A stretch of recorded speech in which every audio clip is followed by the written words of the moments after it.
ano natin talaga, namnamin lasapin natin kasi ang mahal.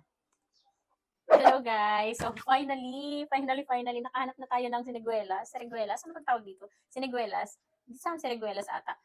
Bale ang tagal ko nang naghahanap nito, last year pa ako, summer, alam mo kasi summer lang 'to nagsisilabasan, eh, nagsisibungahan. So, naghanap-hanap talaga ako sa marketplace and alam niyo ba kung magkano yung mga natanungan ko? 350, 400. Tapos kahapon, pumunta kami ng City Lights, napadaan kami sa San Felipe, eto nakita ko, as in, pinara ko talaga si Josawa, sabi ko, "Wait, bibili talaga ako," kahit hindi na kami makaabot ng sunset, basta bibili ako. So, nakabili ako. Nakaabot pa naman kami ng sunset and eto na siya, hinugasan ko na.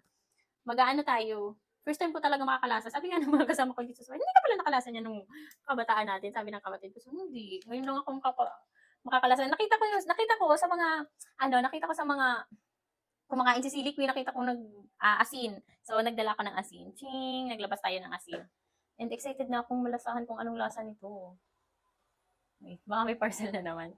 So, di ko alam. Pag ganito daw, hinog na. Pero matitigas pa naman siya. So, let's try. Hugas na to Basahan ko muna yung green. Ay, hanap ko ng green. Sige. Anong lasa nito? Tigas siya. Siguro feel ko crunchy siya. So, sabi ni ate, siya lang may benta nito. Oo. Kasi natingin ako sa market, wala. Basahan ko muna walang asin. Maasim. Kaya pala talaga may asin.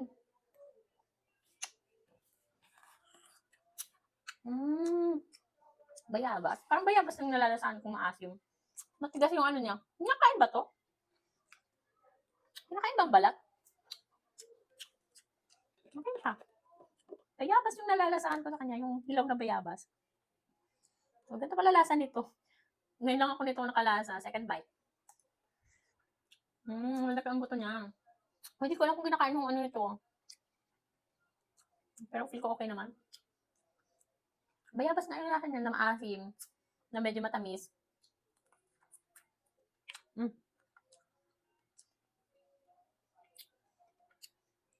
Masarap pag may asin. Konti lang pala makakain mo dito kasi puro siya buto. Tapos ang mahal, no? Wala kasi talaga, hindi talaga ako nito nakakain ng mga bata kami. Laging bayabas. Pumupunta kami sa bukid. Dali. Puro siya buto, Sarap. Ako kasi favorite, eto, try natin to.